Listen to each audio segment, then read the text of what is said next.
There are actually two competing big stories today. The one is Donald Trump's comments about Liz Cheney, where many members of the press are mischaracterizing it to suggest he wants Liz Cheney before a firing squad. What Donald Trump was actually saying was that Liz Cheney should be put on the front lines in a war, that she's a chicken hawk, he said, or a war hawk. And they have a way of changing their mind if they were confronted with being on the front lines. Of course, the media willfully mischaracterizing that, and the media is overplaying that. I'll play you his remark. This was Donald Trump. But his daughter's a very dumb individual, very dumb. She's a radical war hawk. Let's put her with a rifle standing there with 9 barrels shooting at her, okay? Let's see how she feels about it. You know, when the guns are trained on her face. You know, they're all war hawks when they're sitting in Washington in a nice building saying, oh, gee, let's send 10,000 troops right into the mouth of the enemy. Very clearly talking about putting Cheney on the front lines instead of our sons and daughters and watching her change her tune on war. Of course, Liz Cheney characterized this as a firing squad. Members of the press characterizing it a firing squad. The very same members of the press who were willing to imply an apostrophe in Joe Biden's statement from Tuesday are out to get Donald Trump on this. Meanwhile, the big headline that Americans are waking up to today, this is from Fox Business.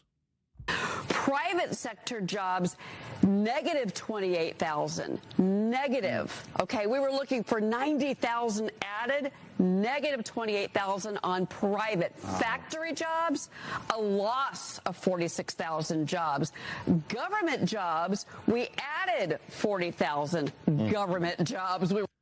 That's Fox Business. This is CNN. It's a massive drop, of course, from what we saw in September. That number was also revised lower, down to 223,000 jobs. In fact, what we lost was over 110,000 jobs over August and September. So that's CNN. This is CNBC. It is time for the October jobs report. Rick Santelli has that number, or he will in about a second. Hey, Rick. Yes. The big jobs report, and the prophecy came true. Jobs light, 12,000 in non-farm payroll. That is the lightest going back to December of 2020, and partially explained, of course, by storms, hurricanes, and strikes, but there's more nuance to come. If you look at what the unemployment rate is, that remained at 4.1. So people are going to scratch their heads. Hey, lousy jobs report, why 4.1? Because the rate comes from the household survey, and the household survey counts those that are off work, absent due to strikes and storms. So they're counted as employed. It remains at 4.1%. So people who aren't working are counted as employed right now, even though they're not employed due to hurricane strikes and other factors. The total growth in jobs was 12,000. They were looking for 100,000. The 12,000 comes because the government gained jobs. The private sector lost jobs, and the government gained jobs. Not an encouraging look. Here the last Friday before the election with the economy. Not only that, the August and the September jobs numbers were revised down. That's right. They were revised down. We were told they were good, solid numbers. They were revised down. And now this one, without the revision, this one is only 12,000 jobs here at the end. So the media will play up Donald Trump's remarks suggesting he wants to put Liz Cheney before a firing squad, and we'll downplay the jobs numbers. They covered for Joe Biden, claiming he did not call Trump supporters garbage when he did. And now, by the way, there's another story related to that.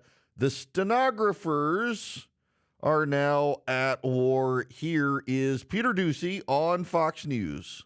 Morning, and we have a story about White House stenographers. First time this whole cycle. The White House stenographers come with the House. They are not political. Some of them have been there since Trump and will be there after Biden. And they are now as mad as you will ever hear a stenographer on the record that White House officials working for President Biden tried to change the meaning of their transcript. So it sounded like the president on that Zoom with Voto Latino was just criticizing a comedian instead of all Trump supporters. So now we've got a supervisor from the stenographer's office who is saying, our stenography office transcript released to our distro, which includes the National Archives, is now different than the version edited and released to the public by press office staff. And Amy Sands, the director of that department, continued, please avoid sharing rush drafts and excerpts, which are subject to review and might create confusion among staff, media, and the public, while our stenography office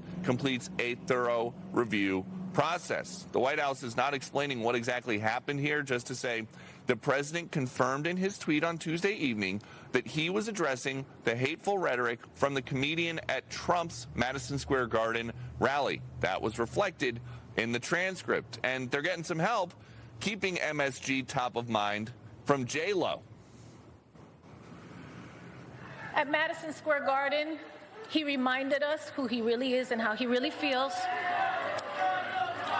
It wasn't just Puerto Ricans that were offended that day, okay?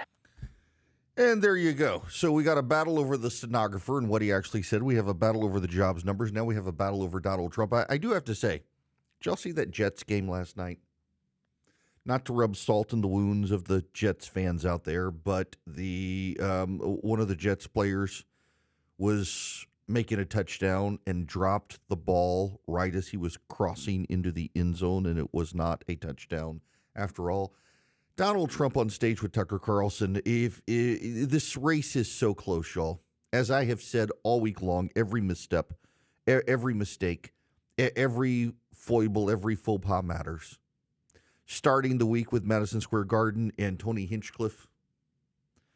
Then Joe Biden's comments. Poor old Kamala Harris. You know, Kamala Harris gave a closing address to the nation on Tuesday night, and no one's even talking about it.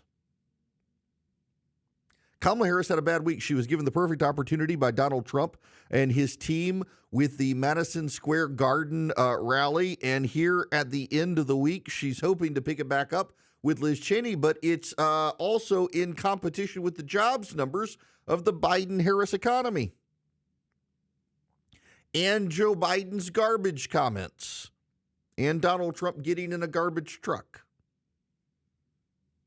It's a very close, tight race at the end. Donald Trump's closing argument at this point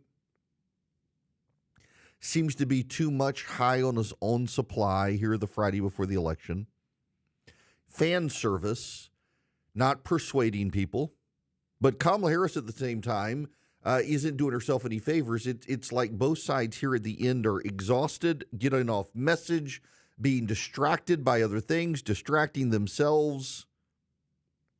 But I don't know that the momentum has strongly shifted. Marist has come out with polling showing Kamala Harris swinging into the lead in the Great Lakes states. If Marist is right, Kamala Harris wins. Here's what you got to understand in these state-level polls. The average polling error is about 3.4% at a state-level poll, meaning if Trump is up 1, he could actually be up 4.3%. If Trump is up 1, Kamala Harris could actually be up 2.3%. We don't really know yet. What we know is that it's very close. And again, every mistake matters. Donald Trump shouldn't have said what he said about Liz Cheney last night. It provided the perfect opportunity for the media to grab hold of it in the same way Tony Hinchcliffe. But, you know, Joe Biden can still say something. Kamala Harris can still say something. Things can still change. Today is the last day of early voting for a lot of states. Some will continue over the weekend. They're all kind of wound down on Monday. And then on Tuesday is the big day. What I can tell you from the early voting is Donald Trump won the Election Day vote in Pennsylvania by 30%.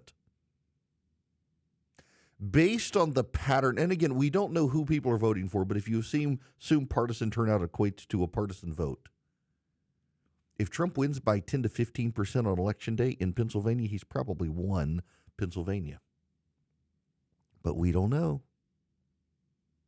Meanwhile, While you've got Donald Trump out there saying this stuff about Liz Cheney, you've got Mark Cuban out there on The View suggesting that Donald Trump doesn't have any smart women around him, that conservative women are stupid. Donald Trump, you never see him around strong, intelligent women, ever. It's just that simple. From his private jet, no less, Mark Cuban gives us the statement that Donald Trump doesn't surround himself with smart women. Really? Really? Dr. Victoria Coates, the National Security, Miriam Adelson, the billionaire, Susie Wiles, the campaign strategist, Kellyanne Conway, the pollster. He put Amy Coney Barrett on the Supreme Court. Saying conservative, and that's essentially what he's implying, conservative women are stupid. Both sides seem to be alienating every potential voter. Both sides do. I'm ready for this to be over. I suspect you're ready for this to be over. It will be over in a few days. I don't actually believe that it's going to take us weeks to find out who won this race. Some states are going to be difficult. Wisconsin's going to be difficult. But I don't really think that we're going to be waiting 2 weeks. I'm willing to be wrong on this. I hope I'm not. But I'm kind of ready for it to be done.